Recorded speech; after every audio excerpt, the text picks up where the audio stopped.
Have you ever imagined that a day filled with joy could change in just a single moment? In front of family and familiar faces, an unexpected truth is revealed, leaving your emotions shattered.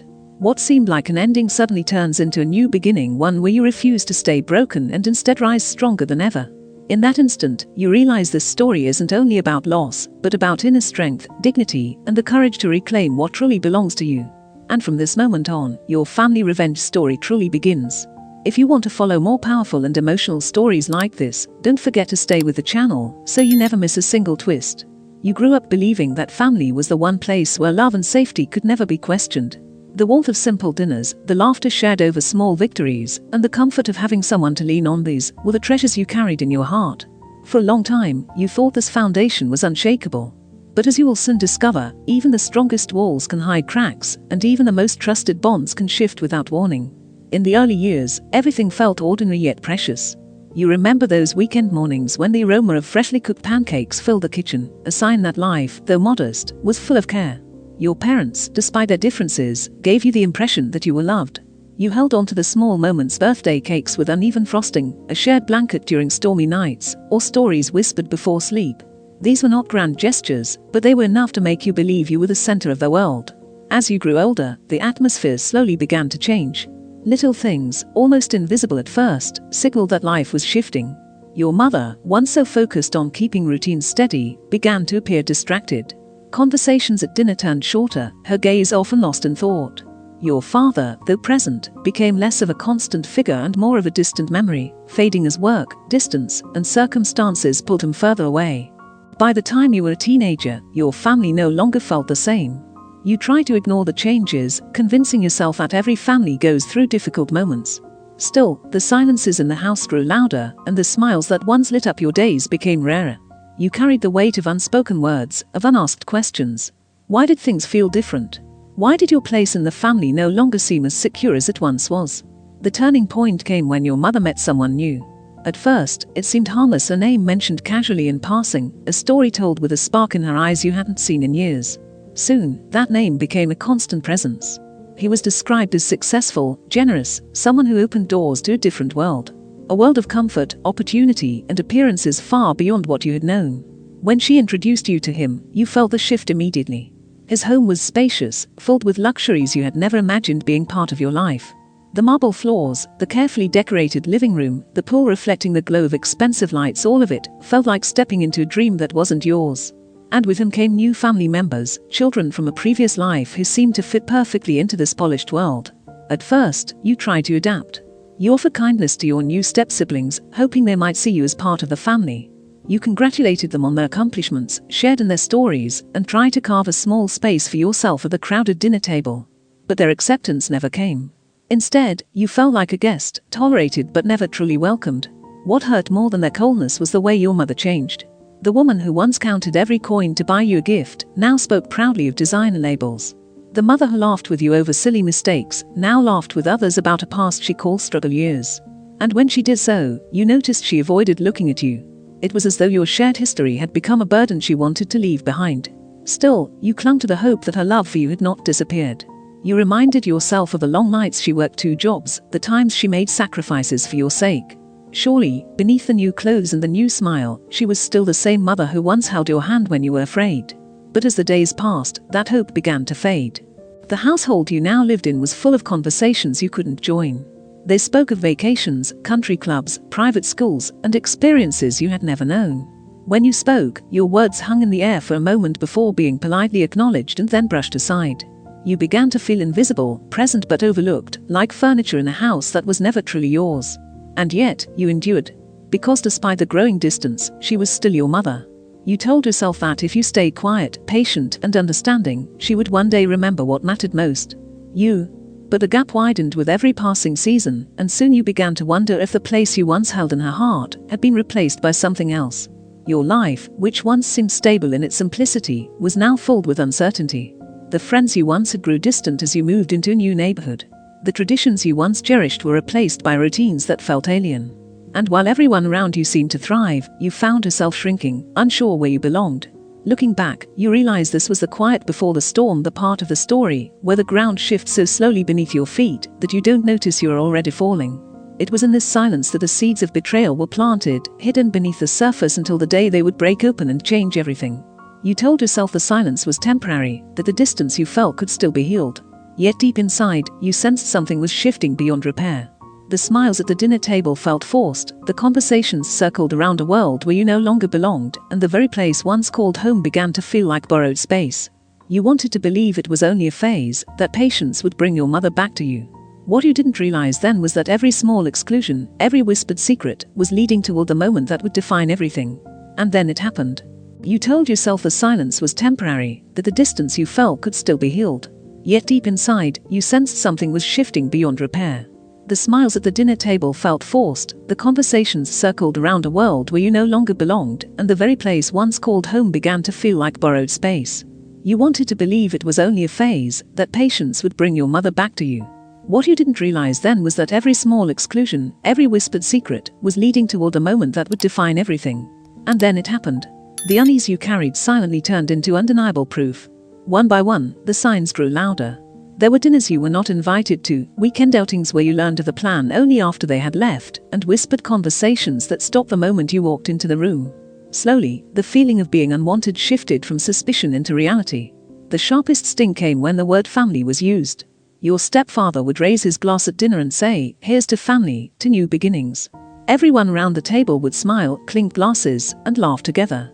But your own glass stayed untouched. In that moment, you realized family no longer included you, it was a circle you were no longer part of. Your mother, once the person who stood by you, now seemed caught in a world that didn't leave room for you. When she looked at you, her gaze was quick, almost nervous. When she spoke to you, it was softer, shorter, as though she was careful not to disturb a balance of her new life. And when she defended you, it felt half-hearted, always followed by a glance toward Richard, always ending with her siding against you. Still, you held on. Because deep down, you believed that beneath all the changes, she was still your mother. You reminded yourself of her sacrifices, of the nights she worked late, so you could have what little you needed, of the promises whispered when it was just the two of you. Surely she hadn't forgotten. Surely she still cared. But then came the day when your illusions could no longer protect you. You were walking past their bedroom door, slightly ajar, when you heard your stepfather's voice. Calm, measured, almost cold. What about the arrangements? For he spoke your name, not with affection, but with distance, as though you were nothing more than a detail to be handled. Your mother's reply came quickly.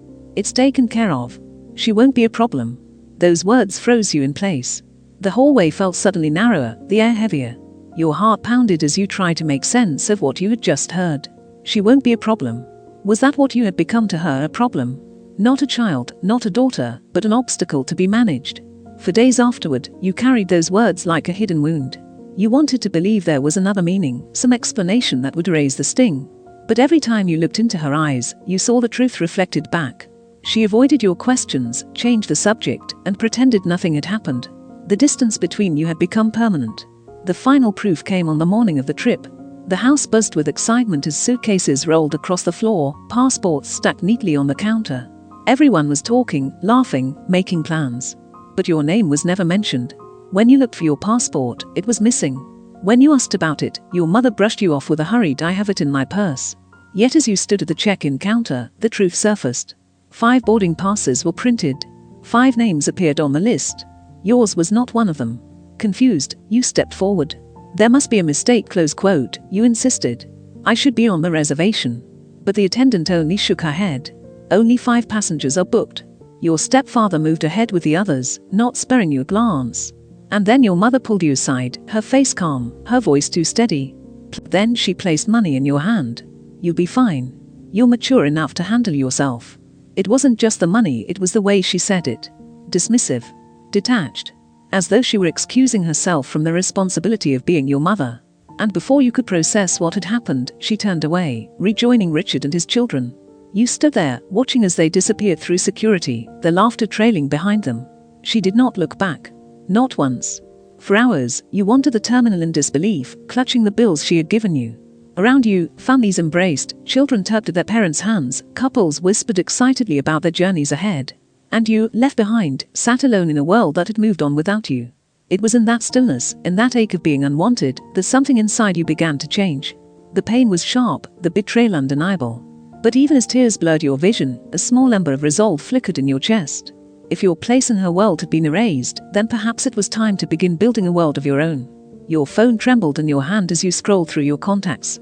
Most names felt distant, irrelevant, until your eyes landed on one: your father. The man you were told had forgotten you, the one whose absence had been painted as neglect. With trembling fingers, you pressed the call button. The line rang once, twice, 3 times. And then a voice answered. Familiar, yet strange. Hello. Close quote. Your throat tightened, your heart raced.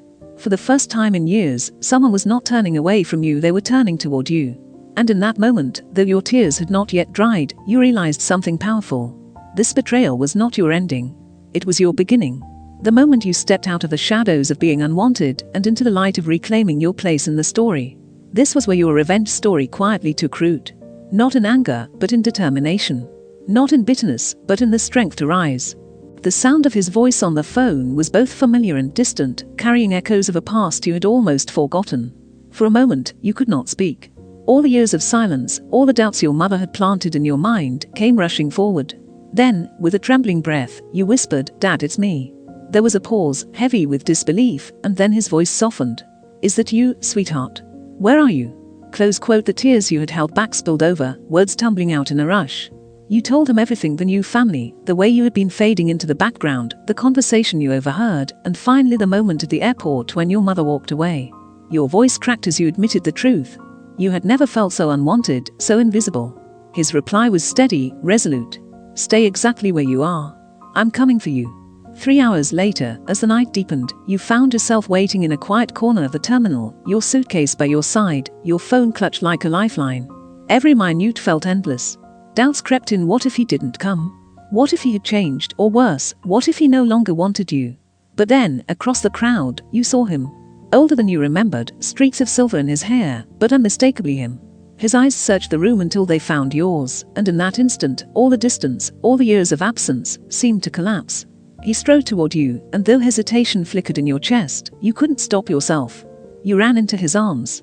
For the first time in what felt like forever, you were held not as an afterthought, not as a burden, but as a child deeply missed. His embrace was firm, protective, carrying unspoken words. "You matter. I never stopped wanting you." The hours that followed were surreal. Instead of returning to the empty house you dreaded, you boarded a plane, not a commercial flight, but one that spoke of a life you had never known. As the engines roared and the ground fell away beneath you, he explained the truth. He had never abandoned you. Letters had been sent, gifts had been bought, calls had been made, all blocked, hidden, or ignored. He showed you documents, proof that for years he had been trying to stay in your life. Every card, every unopened envelope was like a blade, cutting through the lies you had been fed. And yet, beneath the pain, something else bloomed. Relief. For the first time, you knew you had not been forgotten.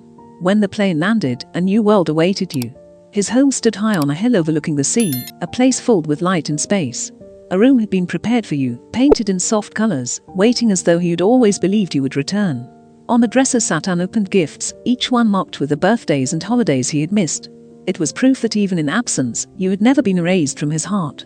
For days, you tried to take it all in: the warmth of his presence, the security of knowing someone had fought for you, the bittersweet ache of realizing how much had been stolen from you. And slowly, the pieces of yourself that had been chipped away began to mend. But healing was never meant to be simple. One evening, your phone buzzed with a message. Her name flashed on the screen. Hesitation froze you before you pressed play. Her voice, bright but strained, filled the room. "There's been a misunderstanding. I didn't abandon you. I thought you understood the plan was for you to stay home this time. Please, call me back." The words twisted reality, turning betrayal into independence, close quote, abandonment into a plan. You felt anger rise in your chest, not the anger of a child lashing out, but the quiet fury of someone who had finally seen the truth. Your father's voice grounded you. You don't have to answer. You don't owe her an explanation. And yet, you knew this was only the beginning. Because sooner or later, she would come. She would demand answers, attempt apologies, rewrite the story to her favor. And when that day arrived, you would not be the same fragile child who sat alone at the airport. You would be stronger, supported, and ready to face her. Weeks passed, and you began building a new rhythm. School preparations, therapy sessions, long conversations with your father where laughter returned slowly, cautiously, like a bird learning to fly again. Yet beneath the calm, you felt the storm approaching. And then the moment arrived. The gate camera flashed with her face, her voice echoing through the intercom. She had found you. Her words were desperate, insistent. "Please, let me in. We can fix this. Standing by your father's side, you took a deep breath. The girl who had once begged for her mother's attention was gone. In her place stood someone who had seen betrayal and survived it. You stepped forward, opened the door, and faced her. Her eyes widened when she saw you, relief mixing with guilt. She reached out as if to embrace you, but you didn't move. The silence between you was heavy, filled with all the truths she had tried to bury. Finally, you spoke. Your voice didn't tremble. You left me behind. You chose them over me. And now, I know the truth. The words hung in the air, undeniable, unshakable. For the first time, she had no power to rewrite your story. And in that moment, you felt it, the shift from being the victim of someone else's choices to becoming the author of your own. This was no longer just a tale of betrayal. It was the rise of your strength, the turning point where pain gave way to dignity. This was your revenge story, unfolding not with cruelty, but with truth. Not with bitterness, but with the quiet triumph of knowing that even after being cast aside, you had found your place again. She stood at the doorway, waiting for you to crumble, waiting for the tears that once came so easily. But this time, you remained still. The silence was no longer your weakness. It was your power. She shifted uncomfortably, her hand tightening on her bag as she tried again. You misunderstood everything. I wanted you to stay because I thought you were strong enough. It wasn't abandonment, it was trust. The words sounded rehearsed, fragile against the truth you carried. You saw it in her eyes, the fear of losing the narrative she had carefully built. For years, she had controlled the story. But now, standing in front of her, you realized she no longer had that power. Your father's presence behind you was steady, like an anchor. He didn't speak, didn't interfere. This was your moment. You straightened your shoulders and answered, your voice calm but sharp enough to cut through her excuses. I didn't misunderstand. I lived it. I heard you say I was a problem. And at the airport, you proved it. You left me behind. Her face paled. For the first time, she had no quick response, no soft light to soften the blow. The silence pressed down on her, and you held it firmly, refusing to let her escape. Then she tried a different tactic. But look at you now, you're with your father, you're cared for. Doesn't that prove I made the right decision? You're better off. Anger flared, but you contained it, channeling it into clarity. No. What proves something is that I survived without you. I found the truth, and I found my strength. That didn't come from being left behind, it came from deciding I would never let anyone treat me that way again. Her mouth opened, but no words came. In that moment, the balance of power shifted completely. You were no longer the abandoned child standing in her shadow. You were the one holding the truth, and truth was the sharpest weapon of all. Your father stepped forward then, not to argue, but to stand beside you. His quiet presence was a declaration. You were not alone. You had a family that chose you, that fought for you, that refused to let you vanish. Your mother's shoulders slumped. She seemed smaller than you had ever seen her, weighed down not by your anger, but by her own choices. She looked at you, her voice breaking. So this is it. You're cutting me out completely. Close quote. You took a long breath, and for the first time, you spoke without fear. I'm not cutting you out. You did it yourself. I'm just not stepping back into the space you left empty. The words landed with finality. She blinked, tears forming, but you felt no obligation to wipe them away. This was her story to carry now, and for once, you didn't feel guilty for letting her bear it. The days that followed marked a turning point. No longer were you haunted by the question of whether you mattered. You knew you did. You had seen it in your father's embrace, in the room prepared for you, in the way he showed up when no one else did. And most importantly, you saw it in yourself. Slowly, the pain transformed into a different kind of strength. You found joy in small victories. Enrolling in a new school, making friends who knew you not as the stepchild, but simply as you, sitting at dinners where your laughter wasn't drowned out, where every seat at the table was meant for you. But the true revenge wasn't in leaving her behind. It wasn't in bitterness or in anger. It was in proving to her, to the world, and most of all to yourself, that you could rise above a betrayal, that you could reclaim your dignity and write your own story. Weeks later, she reached out again. This time, instead of begging, her message was quiet. I hope you're happy. I hope you find what I couldn't give you. And in a way, that was the closure you never expected. Not an apology, not a reunion, but an acknowledgement that she had lost something she could never replace. You didn't need to reply. Because by then, your story had already moved forward. Standing on the balcony of your father's home, watching the sun dip into the horizon, you felt the weight of the past lift. The hurt would always be part of you, but it no longer defined you. What defined you now was resilience, courage, and the quiet triumph of knowing that you had turned pain into power. And as the wind brushed against your face, you whispered words meant not for her, but for yourself. This was never just about betrayal. It was about becoming stronger than I ever thought I could be. That was the true ending of your revenge story, not a battle won through anger, but a victory earned through dignity. By the end of this journey, you realized that what had once felt like the end of your world was, in truth, the beginning of your strength. You were no longer the child waiting for someone else's approval, no longer the voice drowned out at a table where you never truly belonged. You stood tall, reclaiming the dignity that had been taken from you, not by shouting louder, but by choosing